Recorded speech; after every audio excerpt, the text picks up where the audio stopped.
Sometimes you just want to get right to the core of a subject, understand it properly. Absolutely. Cut through the noise. That's what we're aiming for today. A real deep dive into the early career of Shahaji Maharaj. His story is just so fundamental if you want to grasp the rise of his son, the famous Shivaji Maharaj. It really is. And we're not just listing facts here.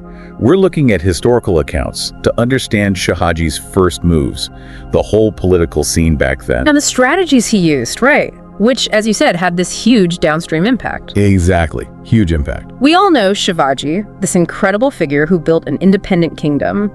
But, to really get that story, you need to see the foundation his father laid. Couldn't agree more.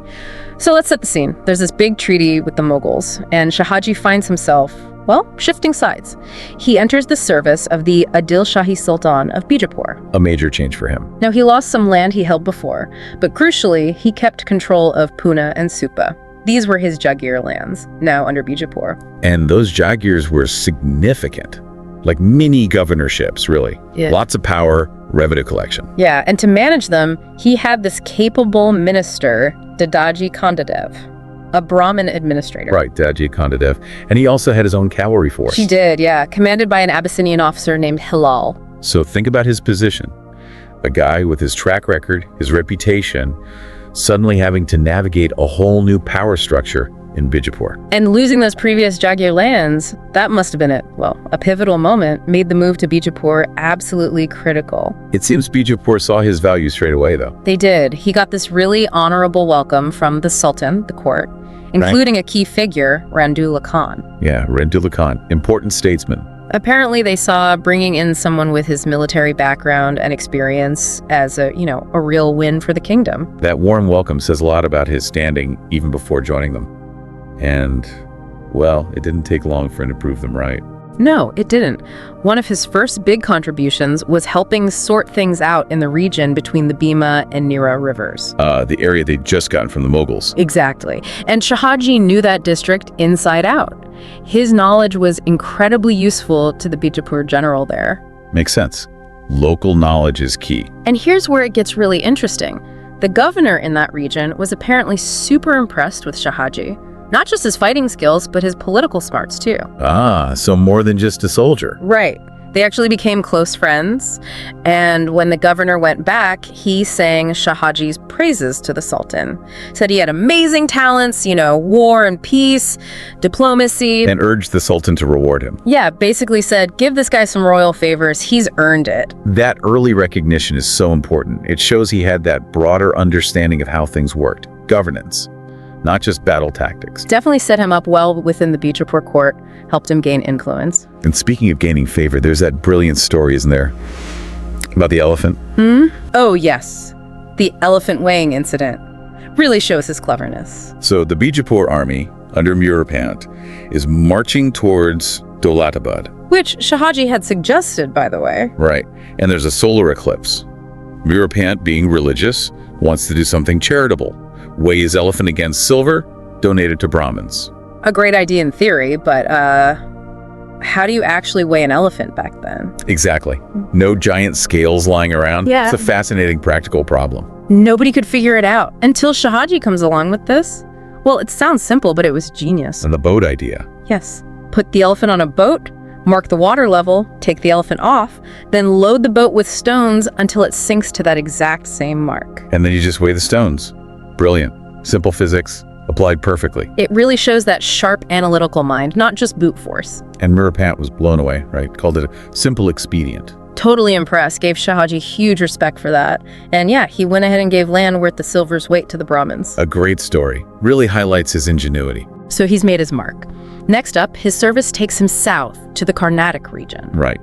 The Adilshahi Sultan wanted to expand down there, subdue the local Hindu chiefs, the polygars. Randullah Khan was put in charge of that expedition, the chief commander, and Shahaji went as his deputy. And Sultan offered him a pretty big incentive. Oh yeah, a promise of a jahgir from whatever land they conquered down there.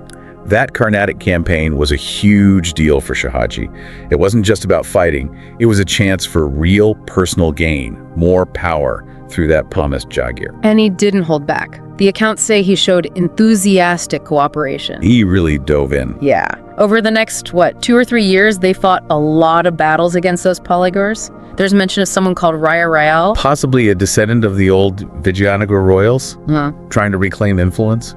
Could be. Anyway, Shahaji beat him decisively, twice. Led to capturing key places, Akalkot, Bagalkot, Bangalore, Vaskot, Balapur, Shirta. Quite a list. Those wins were crucial for Bijapur cementing its hold on the Karnatic, and Shahaji's role, absolutely central. Which naturally boosted his standing even more, with Randula Khan, and therefore with the Sultan. And the rewards followed. Big time.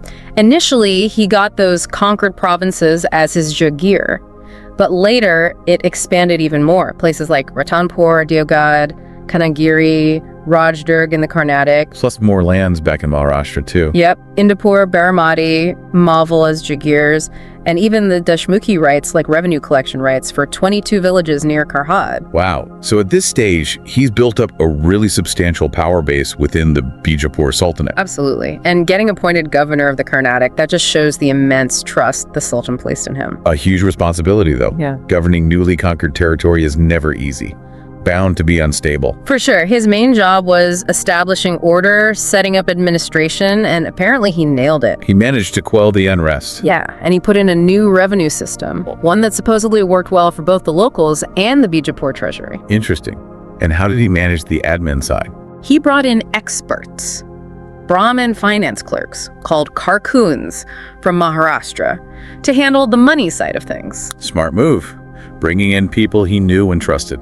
And get this, apparently, their descendants stayed in the Karnatic for generations, keeping their family job titles. Suggests a really effective, long-lasting system he set up. It does. And you could probably trace his financial skills back to his time under Malik Ambar, right? Good point. There's likely a connection there, learning from established practices. But it wasn't just about efficiency, was it?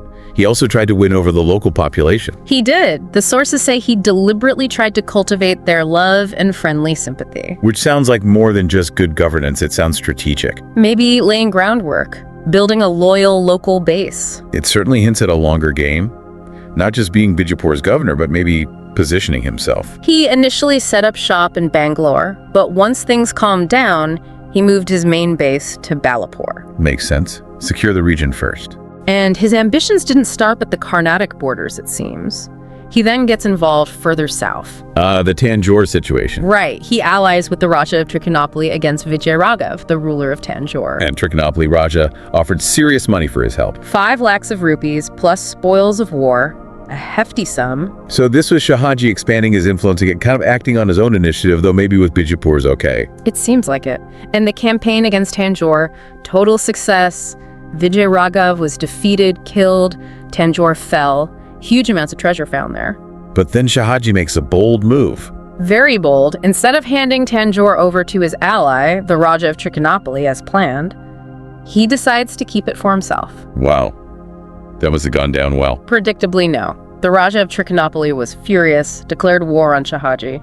But Shahaji won again. He did, defeated him too, and basically took over his territory as well. So now he controls Tanjore and Trichinopoly. Effectively, yes. And the kicker, the Bijapur government, despite this blatant independent expansion, actually confirmed his possession of these new territories. That is fascinating. He's acting almost like an independent king down there, and Bijapur just nods it through. It really makes you wonder, why would this guy, described as having a warlike and heroical spirit, stick with being a vassal of Bijapur when he clearly had the chops to do more? It's the central question, isn't it? He'd proven himself against the Mughals before. Why stay in servile vassalage, as the text put it? The historical view seems to be that he was playing the long game, a cautious and far-sighted statesman. Not impulsive. He understood the realities of power. Exactly. He knew he had to trim his sails, adapt to the situation. Remember his earlier attempt to revive the Nizam Shahi dynasty? That failed partly because the Mughals were just too strong. Right. Trying to go it alone against the big powers wasn't realistic. He learned that lesson. The combined might of the Mughals and Bijapur was overwhelming back then. He didn't have the support to resist effectively on his own. So, joining Bijapur, securing a solid jahgir, building power from within. That was the smarter play, biding his time. Seems like the most logical explanation. Secure a base, see how things develop. But that servile vassalage might have been more strategic than subservient. Once he was established in the Carnatic, with all that power, the old ambitions seemed to bubble up again. Definitely. Some historians flat out argue his goal was always to carve out his own independent state in the Carnatic. And his efforts to win over the locals fit that narrative perfectly. Wow. Building that support base for a potential break later on. And then there's that really compelling evidence, the grant deeds, the sanad. Issued in the Carnatic. Yeah, and they apparently attribute authority not to the Bijapur Sultan, but to Raja Shahaji Bhonsle. Wow, that's pretty blatant. A quiet declaration of his own status. It certainly suggests he saw himself as more than just a governor. And then things get complicated with Shivaji's activities back in Maharashtra. Right, Shivaji starts his raids, chipping away at Bijapur territory. And back in the Bijapur court, people start murmuring. Suspicions about collusion. Father and son working together. Exactly. It got serious enough that the Sultan himself wrote to Shahaji, basically saying, "Get your son under control." And Shahaji's reply was, interesting. To say the least. He was incredibly evasive. Claimed he'd basically disowned Jijabai, his first wife, and Shivaji said he had no contact, no influence. And that Bijapur should just deal with Shivaji themselves. Pretty much. Said the government was free to do whatever it wanted about Shivaji. Which, as the historians note, sounds like a complete dodge. A mere subterfuge. Yeah, I mean, if he really disapproved, could he have stopped Shivaji? Or at least influenced him? Probably. It seems highly likely he had the power to intervene if he wanted to. His refusal suggests, well, maybe not outright coordination, but certainly tacit approval. Maybe he saw Shivaji's actions as fitting into his own deeper projects, as one text puts it. It's a strong possibility. A parallel path towards weakening Bijapur's control. Well, eventually, Shivaji's actions became too much for Bijapur to ignore. They started holding Shahaji responsible. Those old suspicions flared up again, especially with Shahaji acting so independently down in the Carnatic anyway. Exactly. So they decided to arrest him. The job fell to Baji Ghorpade, the chief of Mudhal. Who knew he probably couldn't beat Shahaji in a straight fight? Right. Shahaji was too powerful for that. So Ghorpade used stratagem. Treachery, basically. Pretty much. Right. Invited Shahaji to some kind of feast or entertainment at Jarawadi near Jinji, and arrested him when he was an unsuspecting guest. A deeply dishonorable act. No wonder Shivaji sought revenge later. Absolutely. And the consequences for Shahaji were immediate and harsh. They threw him in prison. A stone dungeon, apparently. Just a tiny opening left. And the Sultan threatened to seal it up completely if Shivaji didn't back down. That's extreme. It really shows how seriously Bijapur took the threat, or perceived threat, from Shahaji. They must have felt they had substantial grounds, as the source says, to treat such a high-ranking officer that way. It wasn't done lightly. Highlights that constant tension, that precarious relationship he had with the Bijapur court. Ultimately, it wasn't the Sultan having a change of heart that saved Shahaji from execution. It was Shivaji. Shivaji negotiated with the Mughals. Yes, used diplomacy involving the Mughals to put pressure on Bijapur. It worked, saved Shahaji's life. But he wasn't fully free. He was detained in Bijapur and lost the Karnatic governorship. Correct. Kept under watch in the capital, stripped of his post. Interestingly, during this time, Shivaji seems to have kept things quiet. No major disturbances. A calculated move by Shivaji, perhaps, to avoid worsening his father's situation? Could be. And Shahaji, well, he proved his political skills again. Over time, stuck in Bijapur, he managed to work his way back into favor with the politicians there. Rebuild trust. Yeah. Even after being imprisoned. Apparently so, enough that eventually, remarkably, he got his governorship of the Carnatic back. That's incredible resilience. Shows his mastery of court politics. It really does. But even after all that drama, the arrest, the imprisonment, getting his job back, the historical accounts suggest he never gave up on that bigger ambition. Still aiming for more independence, even while outwardly loyal. Seems so. While he kept up good relations with Bijapur, the underlying plan to increase his own power, maybe eventually break away, was always there. Though the details of his later life are a bit patchy in the records. Yeah, they become scarcer. We hear about him fighting bravely for Bijapur in Karnatic wars, things like that, but less detail overall. But we know he held on to that huge jahgir in the Karnatic. Oh yes, enjoyed it for the rest of his life, and it actually got bigger over time. Plus, he kept control of Tanjore and Trichinopoly. And other places too, Arni, Porto Novo. Right, he was a major power in the south in his own right. And all this time, he's hearing news from back west about Shivaji. Must have been. News of Shivaji's successes, his moves towards creating an independent kingdom. The sources say Shahaji felt this vehement yearning to see his son. But it was difficult for them to actually meet, geographically separated. Exactly. Shahaji's base was the Karnatic, deep south. Shivaji was operating on the western edges of Bijapur's territory. Logistics were tough. Until that truce between Shivaji and Bijapur.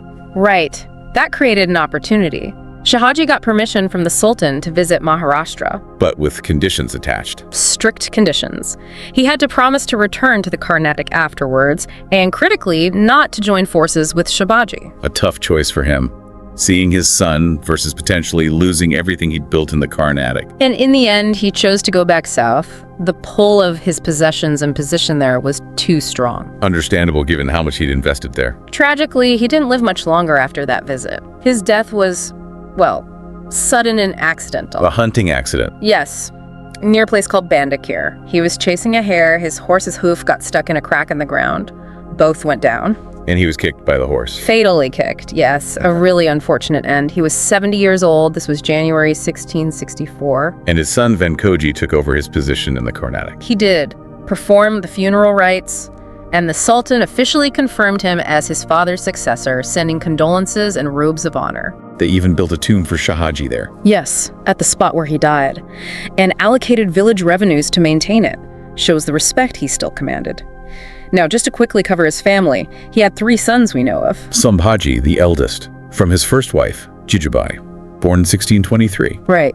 Then Shivaji, also Jijabai's son, born 1627 at Shivneri. And Venkoji, from his second wife, Tukabai Mohite, born 1631. Shahaji was reportedly very fond of Sambhaji, the eldest, but Sambhaji died relatively young. In 1653, right, during a siege at Kanakuri, he was leading an assault against a local chief who'd caused trouble. Yes. And Shahaji apparently took fierce revenge on that chief afterwards.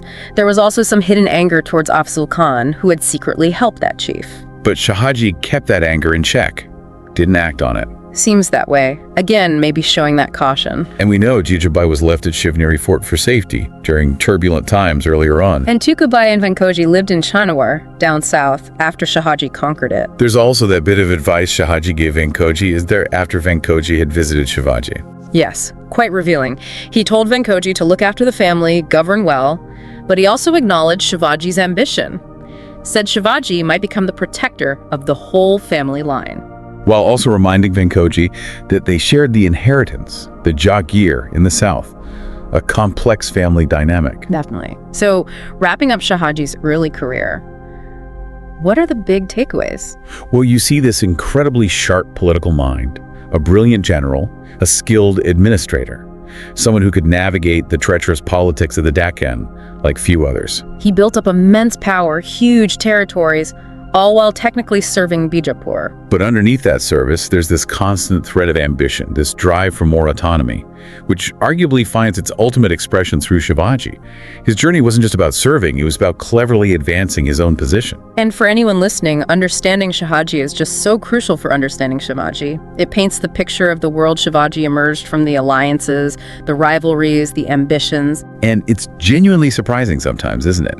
How much independence Shahaji actually wielded while still being, on paper, a Bijapur officer. That relationship with the Sultan was incredibly complex, a real tightrope walk. It really was. Which leads to a fascinating question to leave our listeners with. Thinking about everything we've discussed, to what degree do you think Shahaji's own experiences, his strategies, his ambitions, directly influenced Shivaji's path? Was Shahaji mainly focused on shrewd service within the system, or was he consciously laying the groundwork for the independent kingdom his son would eventually build? Where does service end and long-term strategy begin? That's a great question to chew on. Was it calculated groundwork or opportunistic service? Something to really think about. Thank you for joining us on this deep dive into the early life and career of Shahaji Maharaj. I hope you like this chapter. We need volunteers and sponsors to create content with even better quality and with more variety. If you wish to join this initiative as a volunteer or sponsor, please click the links given in description below. To help us reach more viewers, please like, comment, share, and subscribe to Biography Central. Thank you for your time. It means a lot. Namaste.